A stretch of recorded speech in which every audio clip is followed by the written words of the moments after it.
Who's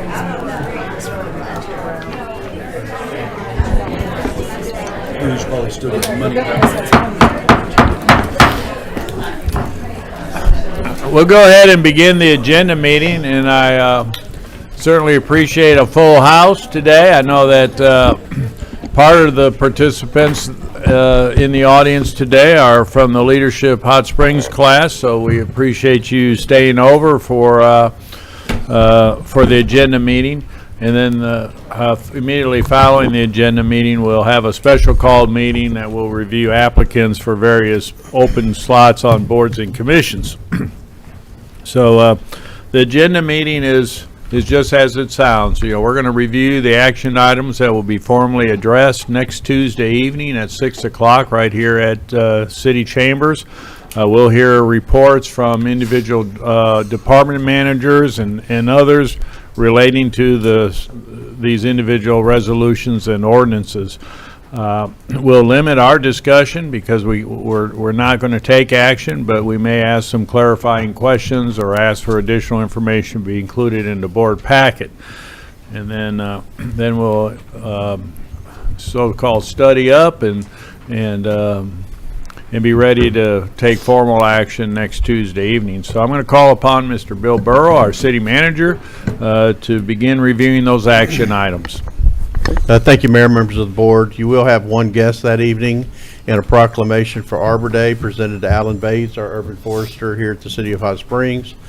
Moving into your consent agenda section, your first item is consider resolution R2558, a resolution acknowledging the receipt of the City of Hot Springs financial statements for January 2025, and our finance director, Karen Scott, will present the item. Good afternoon, Mayor, members of the board. Monthly financial statements are issued to keep city management and constituents apprised of the financial condition of the City of Hot Springs. The January 2025 financial statements will be provided as an attachment to your packet, and staff recommends acknowledging receipt of the January 2025 financial statements. Any questions of Karen? Thank you. Next item is consider resolution R2559, a resolution approving an agreement with Cintas Corporation for uniform services for certain other products pursuant to the Omnia Workplace Solutions Cooperative Purchasing Program. And again, Ms. Scott. Thank you. The current supply contract for uniform services for various city departments with Cintas expires June 30th, 2025. Cintas has provided excellent service since the original contract date of July 1st, 2017, and the city wishes to continue utilizing them for these services. Cintas is a member of the Omnia Workplace Solutions Cooperative Purchasing, and we would like to take advantage of that pricing secured by the purchasing cooperative agreement and enter into a new 60-month contract with Cintas. Attached to your BARF will be the old agreement as well as the current cooperative purchase agreement. The financial impact is none. The pricing that they are proposing in the new contract is exactly the same as what we are paying today. Any questions of Karen? Thank you. Thank you. Next item is consider resolution R25-60 all the way through -71. These are items 3 through 14. These are all resolutions appointing various individuals to the city's advisory committees and commissions, and our city clerk, Ms. Morrissey, will present. That is pretty much it. These appointments, nominations will be made at your special meeting following this agenda meeting, and they'll be filled in accordingly and presented to you at the meeting. Very good. Any questions of Harmony? Hearing none, we'll move on. Next is consider resolution R2572, a resolution setting a time and date for hearing to abandon, close, and vacate a portion of certain city right-of-way located along State Street. And again, Ms. Morrissey. Actually, Mike Hill's going to take this one from Okay, Mike. engineering. Property owner Kim Everhart filed a petition to vacate a portion of a particular piece of city right-of-way. Mrs. Everhart recently required 200 Pullman Avenue, formerly a church building, is converting it into a residency. As part of the renovations, excavation work was needed to waterproof the foundation of the building. She inquired if the sidewalks along State Street must be repaired if damaged during the renovations. Engineering confirmed that the sidewalks were privately placed and did not need to be repaired if damaged. However, a later survey shows a small portion of the private sidewalks encroached on the city's right-of-way along State Street. Mrs. Everhart wishes to fence the property and retain the sidewalks to help with handicap access to the only ramped access to the upper floor. The city engineering department has recommended that approximately 3 feet of right-of-way along State Street be vacated to allow Mrs. Everhart to retain the sidewalk and fence the yard. This resolution would set the date for a public hearing on the proposed abandonment of the portion of this right-of-way. The next discussion action will occur at the public hearing held during the Board of Directors meeting on Tuesday, May 6, 2025. Do I have any questions? Any questions of Mike? Thank you, Mike. Mayor. Oh, Director Webb? Yeah, thank you, Mayor. Mike, have you heard of any complaints from anybody nearby? No, towards no this complaints. resolution? This particular sidewalk stops at the entrance of the previous church building, and the sidewalks do not continue. There are sidewalks on the other side of the street, and then on the other side of the residencies, there are sidewalks that she is not fencing in that runs along the street. So there's sidewalks on either side. Okay, thank you. Next item is consider Resolution R-2573, a resolution authorizing the filing of a grant application with the Arkansas Division of Aeronautics for certain hangar roof repairs at the Hot Springs Memorial Airport, and our Airport Director, Don Rollett, will present the item. Don? Good afternoon, ladies and gentlemen. Several hangars at the Hot Springs Airport require renovation, both interior and exterior components, due to long-term deferred maintenance. Typically, we would repair one hangar and completely set that up and then move to the next hangar. However, airport staff and the Airport Advisory Committee has come to the idea that we need to stop as much water flow as we can, as quickly as we can. Therefore, we're wanting to work on 4 different hangars at the same time with just the roof repairs to stop the leaks. The staff and the committee have prioritized these and come up with 4 hangars that would be covered under this resolution.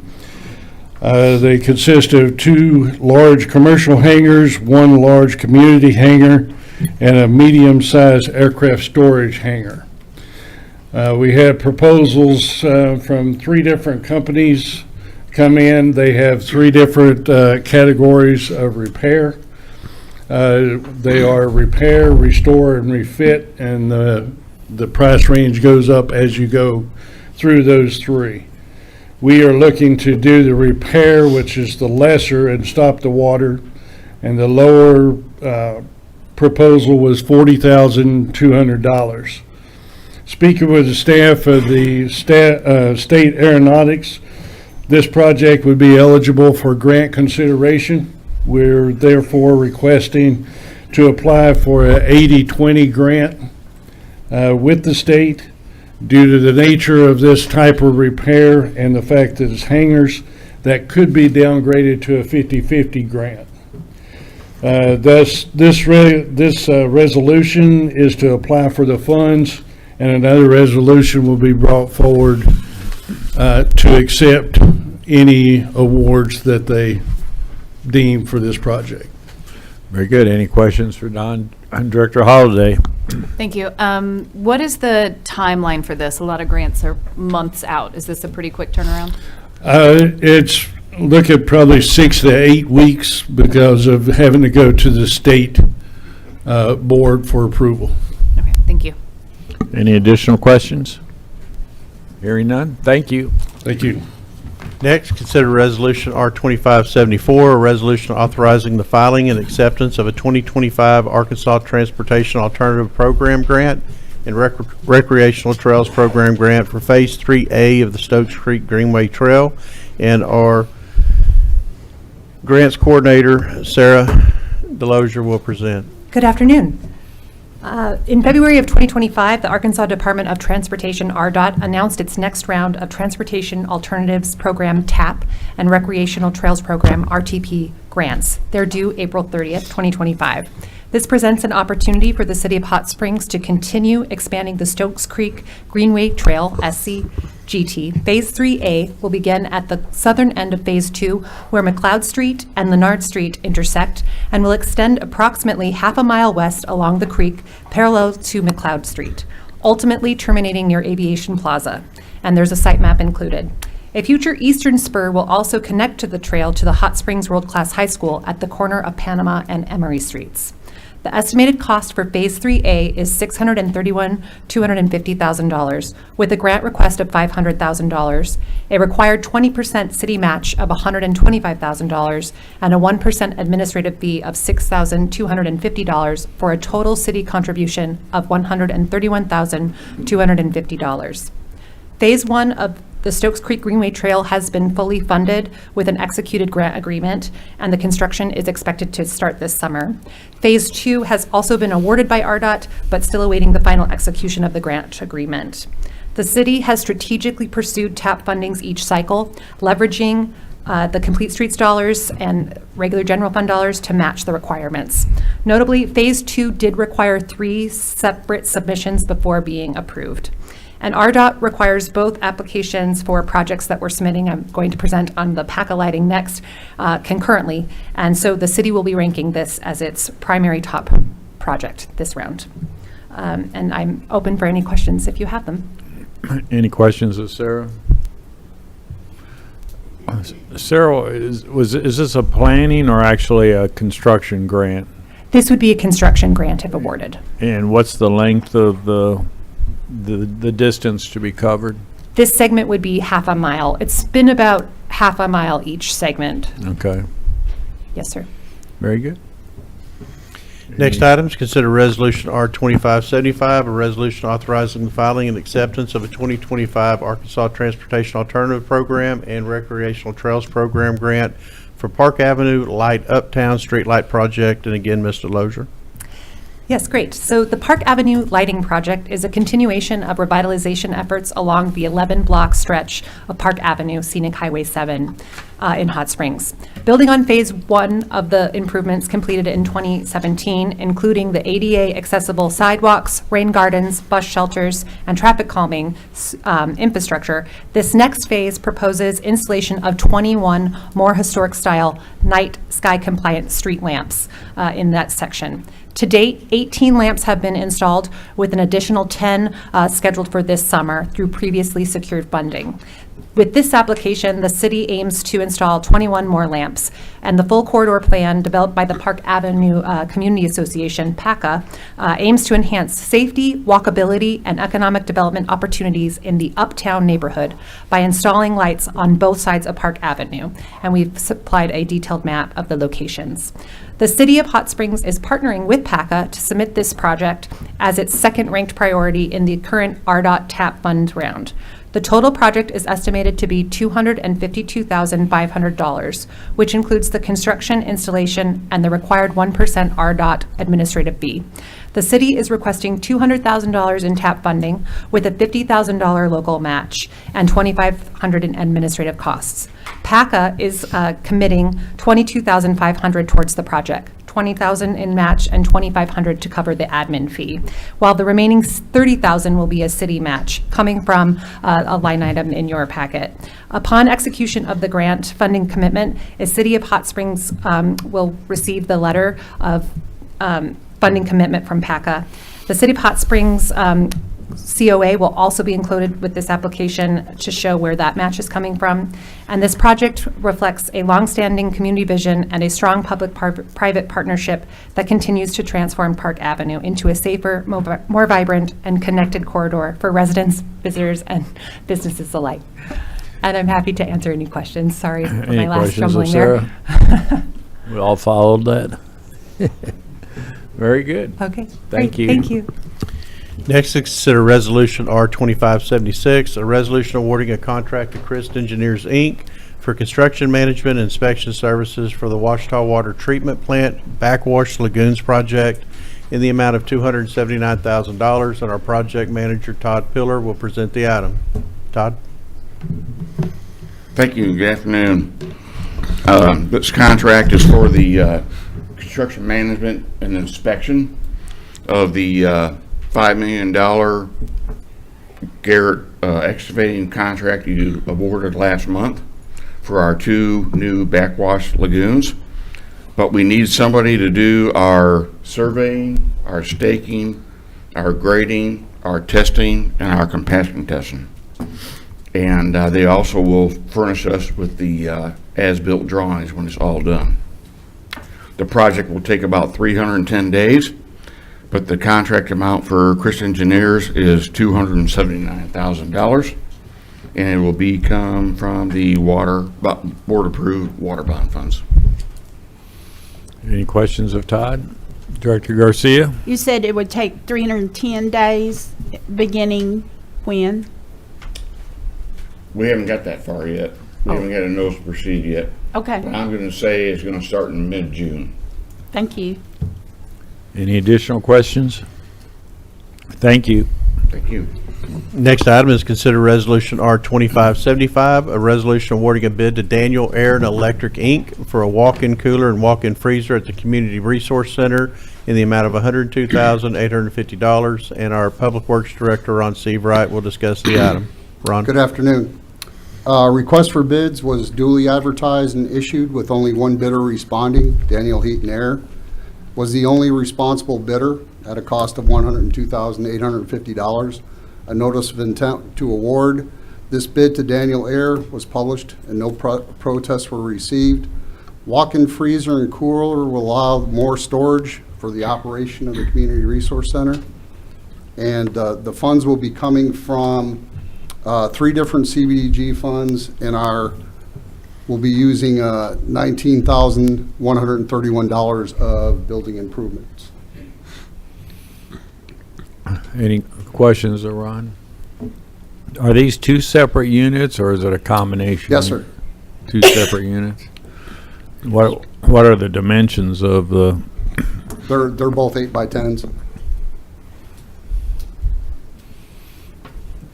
I'm having a hard time with the price. Is there, That includes all the electrical, running all the electrical, putting all the breakers in the box, any modifications of building it in place, and it'll be operational when they walk out the door. So it's not just the purchase of the units, it's Yeah. the installation as well. Turnkey. okay. Any other questions? Thank you. Next item is consider resolution R 2578, a resolution authorizing the purchase of certain parking equipment pursuant to the agreement with IPS Group Incorporated as approved by resolution number 10402 as amended, and approving a budget adjustment. And again, Mr. Seabright. Staff is requesting a budget adjustment in the amount of $60,000. This is to cover costs for 6 additional kiosks. One will be placed at the parking deck. We're noticing long lines there, so that we'll put another AC-operated unit there, and in different various locations on Ouachita and Central to cover areas that have been requested of us. It also will give us the spare parts we need to maintain these additional kiosks, as well as the ones that we already have. Keypads, extra screens, things of that nature, plus the paper that goes in them. Also, part of that will be used for additional signage. We've had some requests for additional signage by the kiosks and some additional parking signs. Any questions on this item? Director Garcia? Thank you, Mayor. In our packet, will you include a map or information regarding each of these new locations where they're going to be placed? We have the map. They're already on that one map that we have. So we can put that into the packet. Okay. We'll identify the new ones. Yes, yeah, because I wasn't sure how far south they're going to be placed, because there's been requests for some past Ouachita intersection. Yeah, some are a little bit too far apart. Yeah. So we're definitely looking at that, but we can identify on the map which one of those and where they'll be placed. Okay, thank you, thank Okay. you. Director Holliday? Thank you. Do you know, are these 6 additional kiosks outside of the, I believe there were 5 or 6 that we just had, that we were going to find a place for? So does that mean that we potentially have 12 that we're placing? Or are we placing 6? That may be a Lance question. Are you following my question? Yeah, these Okay. are ones we were purchasing. Correct. Okay, but it was my understanding when we purchased the initial lot of them that we had extras already on hand that we just hadn't planted anywhere. So do we still have those, and this is more? Okay, that was my question. Thanks, I appreciate it. Any additional questions? Thank you.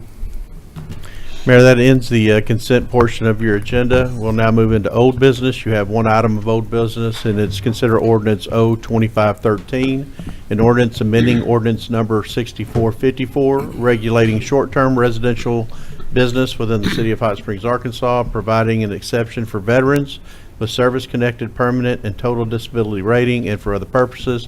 And our city attorney, Brian Albright's going to discuss. B. Thank you, Bill. Mayor, members of the board, this item was previously tabled by the board earlier this year due to pending legislation that has been proposed at the state capitol. Ironically, 1790 went to the floor today. It did not make it off the floor at the House. For all intents and purposes, that's done. And so this matter is coming back to you on your upcoming agenda. Just as a reminder, as the board is aware, we have a limit on the number of STR licenses within residentially zoned areas. That's 400.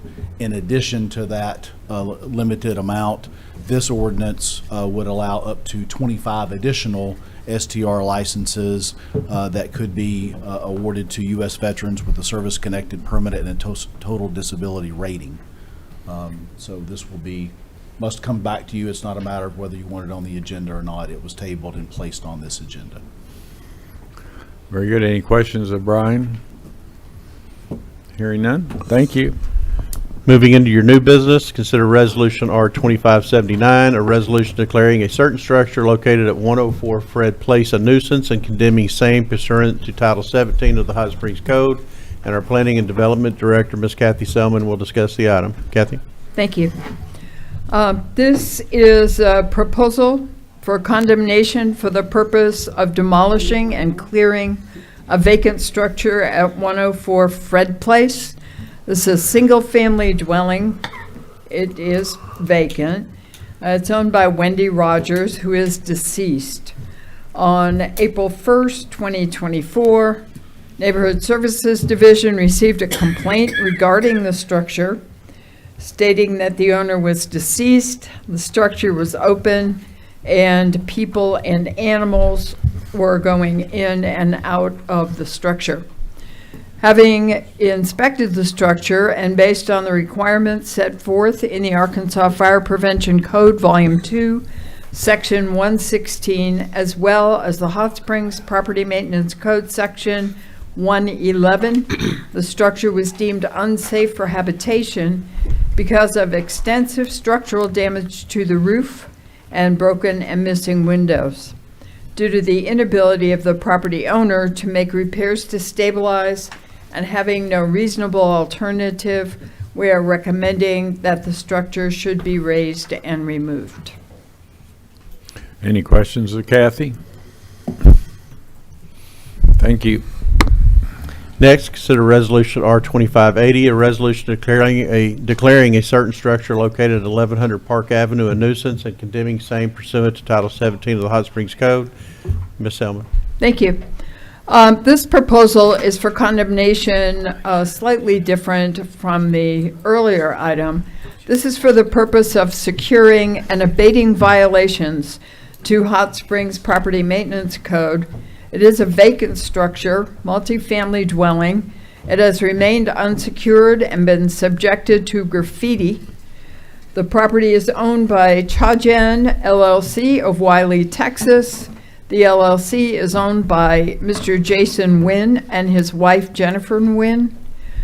Mrs. Nguyen is also listed as a registered agent with the Texas Secretary of State.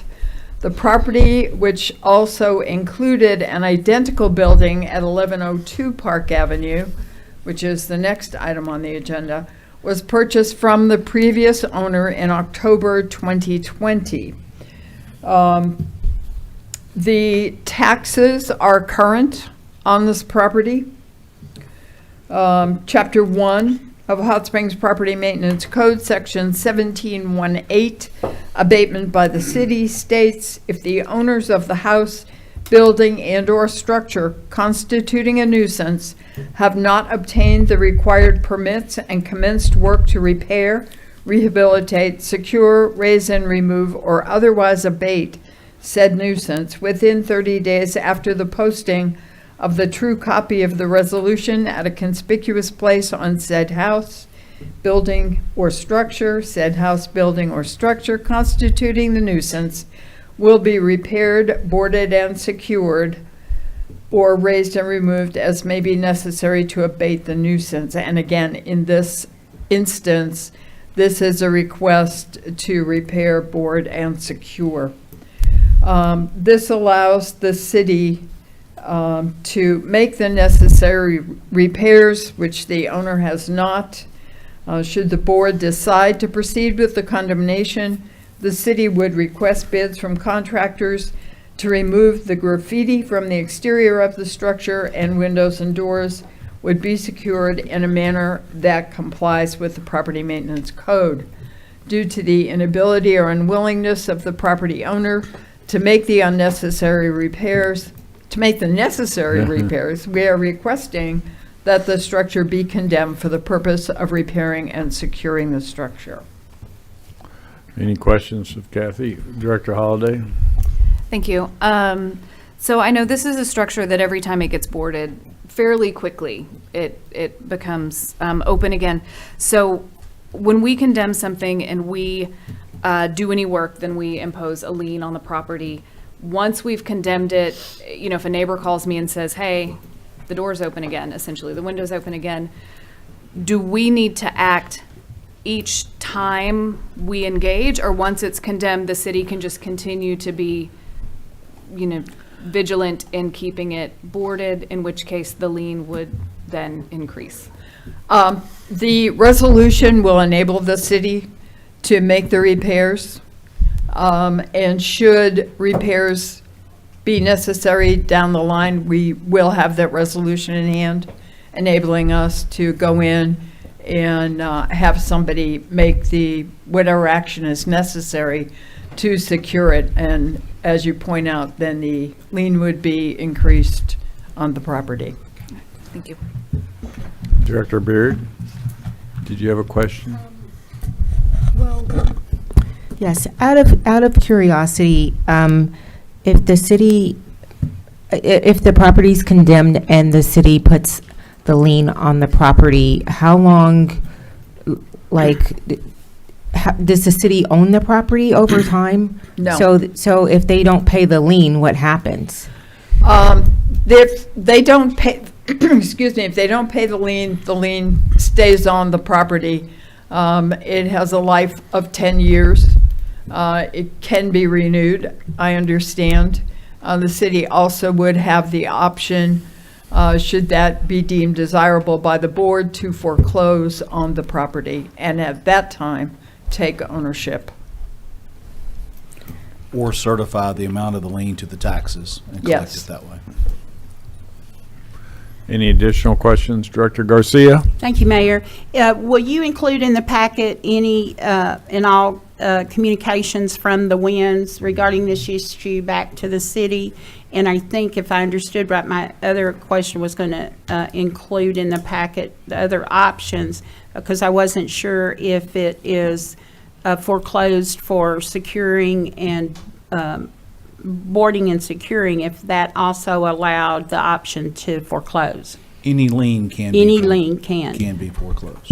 And can we process be in place to advise the board of these outstanding liens and continued violations to, or the staff suggest, when is good time to act on that option to foreclose? Sure, I'm sure they'll keep up with the with the amount of the liens as they progress, should they need to file an additional lien. But, I mean, ultimately, that's going to be the board's decision as to whether or not you want to foreclose. For continued violations and no communications to remedy, or actions to remedy, they start forcing our hand. Yes, ma'am. Thank you. Thank you. Any additional questions? Director Beard? Yes, thank you, Mayor. You said the taxes had been paid. Does it ever tell you who's paying the taxes? I did not prepare that information. The taxes are current to date. There will, in October of this year, be taxes due in the amount of $1,100.30. Who is paying the taxes, I do not know. Okay, well, it reminds me of the house on Garden Street where the lady had been paying the taxes and she says that she hadn't been contacted. So how has, I'm concerned about this situation occurring again. When someone is paying the taxes on the property, then that, to me, indicates that they care, or they're maybe neglectful, but they don't want the house to be condemned. So my question is, has there been any kind of, or what has been done for them to be contacted so that they know that this is up for condemnation? The history of communication will be included in your packet. Okay, I'll wait. Thank you. Any additional questions? Director Beard, I'll just point out that this property is owned by a limited liability company, and by law, they are required to have on file at the Secretary of State their registered agent for this very reason. And the notifications have gone to that registered agent unclaimed, and as a result, we've had to issue a notice within the Sentinel Record, and proof of publication of that legal notice will also be included in your packet. Okay, and so there has to, if I, you know what, I'm going to just take a look at the packet, and I may have questions additional next week. Yes, ma'am. Thank you. There be no further questions, we'll move on. Next, we have considered Resolution R-2581, a resolution declaring a certain structure located at 1102 Park Avenue a nuisance and condemning same pursuant to Title 17 of the Hot Springs Code. Ms. Selman. Thank you. The circumstances of this property are identical, same owner. Notices have gone at the same time. They're both included in one tax parcel. Therefore, this one also is current as to payment of taxes. On this one, this also went to the attorney ad litem, as did the other, and all of the notices and proof of publication will be included in your packet. This also is a request for condemnation for the purpose of securing and abating violations, and we would request your consideration of the resolution. Any questions of Kathy on this item? Thank you. Next, we have considered Resolution R-2582, a resolution declaring a structure located at 320 Vine Street a nuisance and condemning same pursuant to Title 17 of the Hot Springs Code. And again, Ms. Selman. Thank you. This is a proposal for condemnation for the purpose of demolishing and clearing a vacant structure at 320 Vine Street. It is a single-family property with a vacant dwelling upon it. It is owned by James Cook, who is deceased, and Marilyn Jackson of Russellville, Arkansas. The first complaint on this property was on March 31st of 2023. There is a history of notices to comply with failure to respond. The notices all will be included in your packet. This was handled through our attorney ad litem.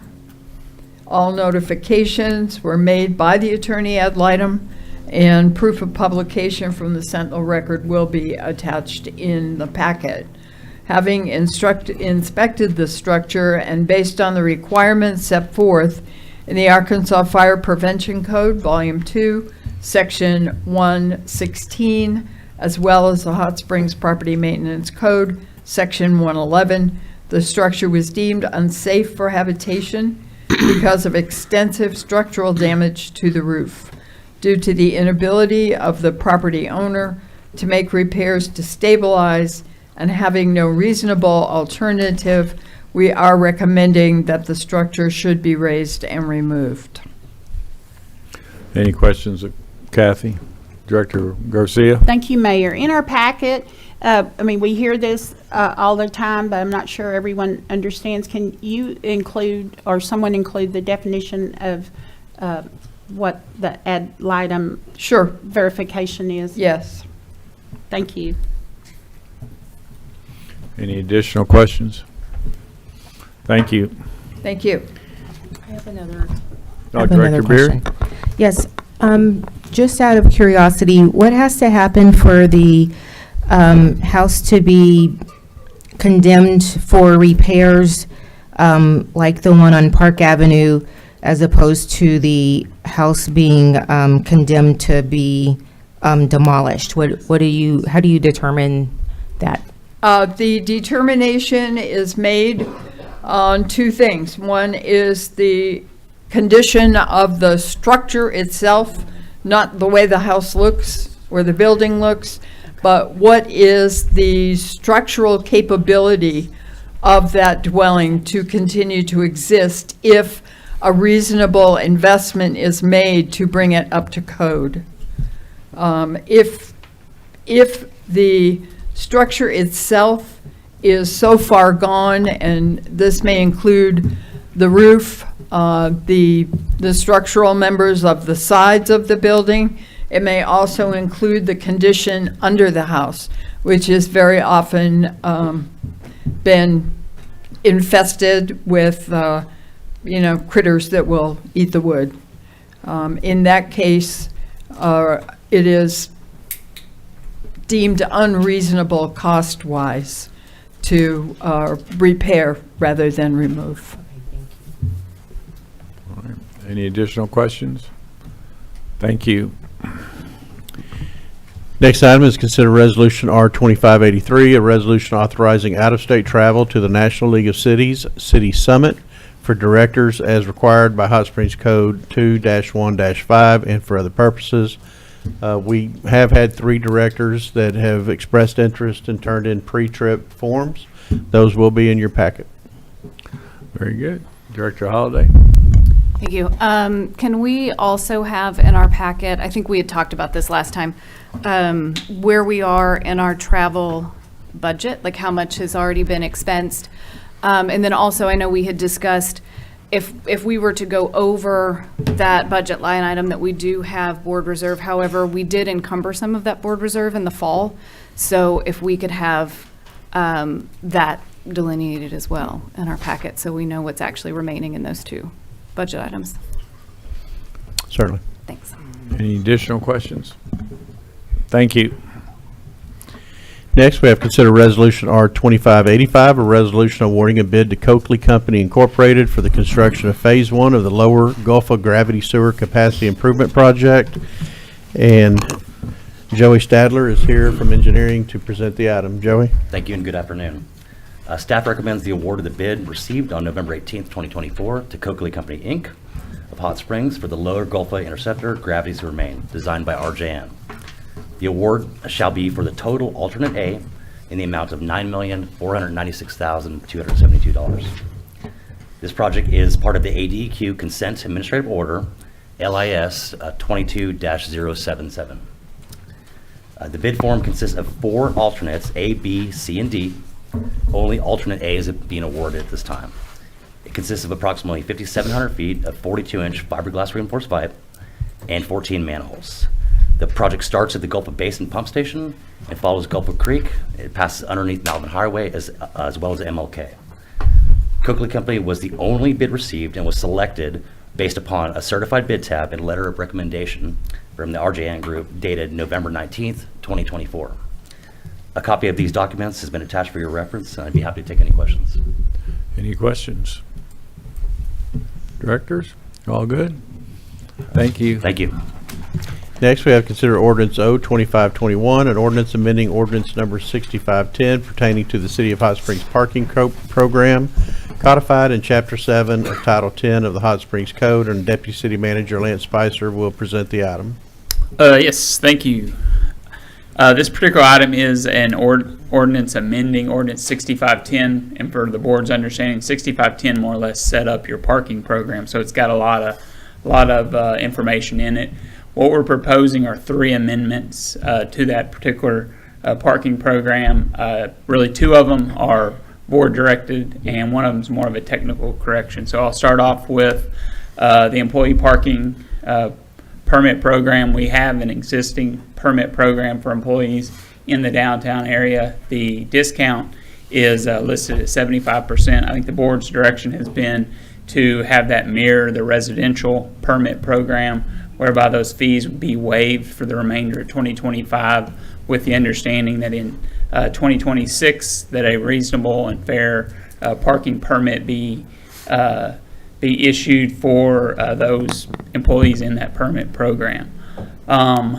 So that's amendment 1, more or less. And I'll have some information in your packet about the numbers of employees that have reached out and made themselves aware that they would be interested in this employee permit program. Of course, there's some credentials that need to be reviewed, but that would be issued through our parking provider, IPS.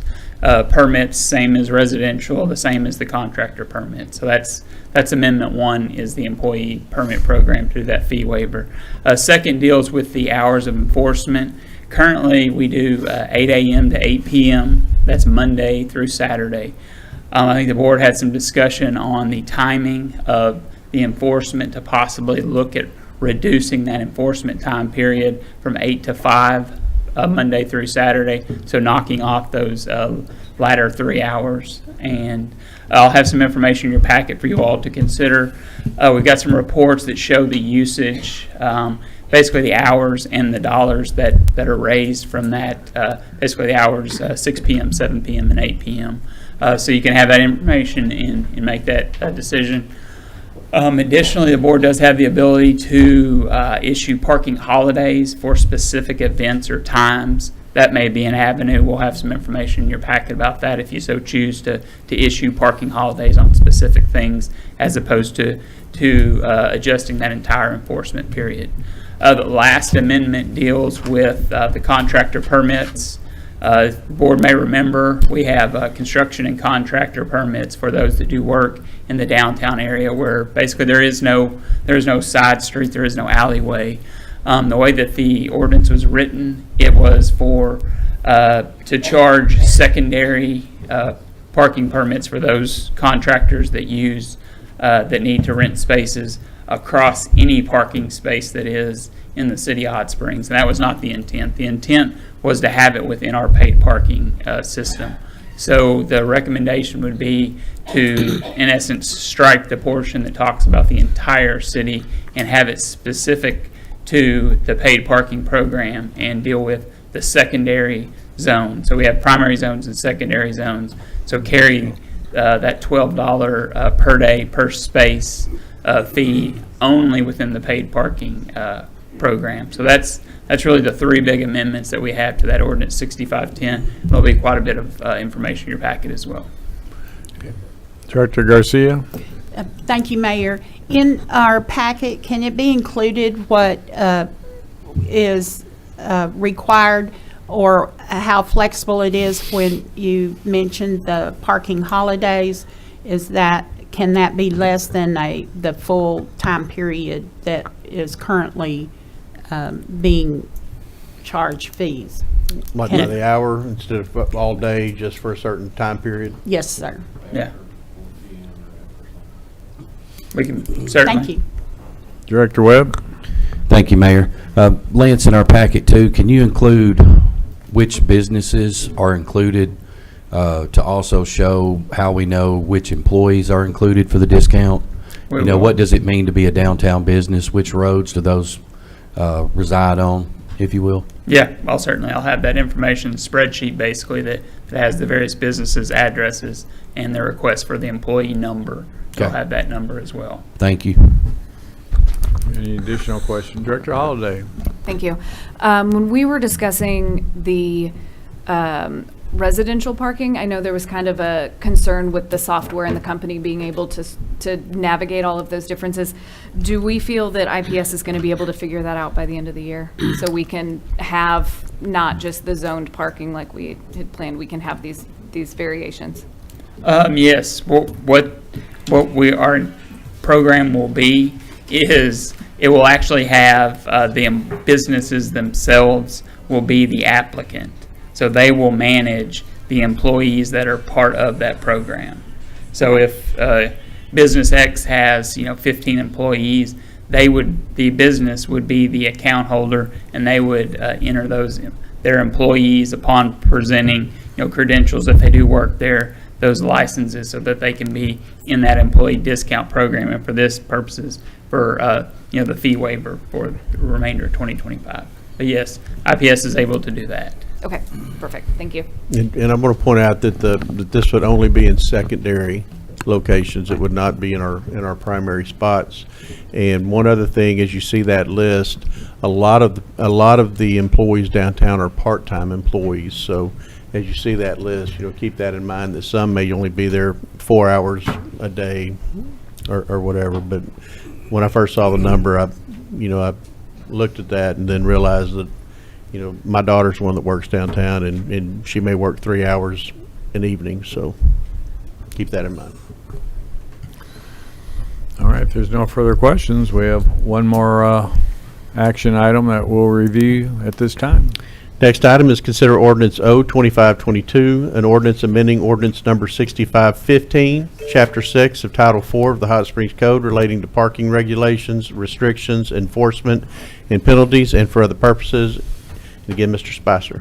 Yes, this ordinance that we will be requesting to amend, 6515, that deals with your penalties. So overtime parking, and it set that penalty structure, and that was for overtime parking. There's one important component that was not part of this, and that deals with people that just do not pay. So non-payment needs to be a penalty that is addressed in the section of Hot Springs Code, which is in Title 4, deals with all the penalties. Our city attorney has written an ordinance to intertwine those together, and so non-payment would be a penalty that would be part of the penalties for parking. The fee structure, same as overtime parking, and this is a civil penalty, if the board will remember, not on the criminal docket. This doesn't deal with individuals that park at ADA spaces in front of hydrants, things like that. That still is housed on the criminal side of the citations. These are civil penalties for overtime parking as well as non-payment. Any questions of Lance on this? Mayor, that completes your agenda for your April 8th meeting. Okay. I'm sorry, for April 15th meeting. April 15th. So we'll, again, next Tuesday evening at 6 p.m., these will be formally addressed. Very good. Now, we're going to adjourn the agenda meeting. We do have a special call meeting of the Board of Directors to review applicants for boards and commissions. So stay close to your chair, and we'll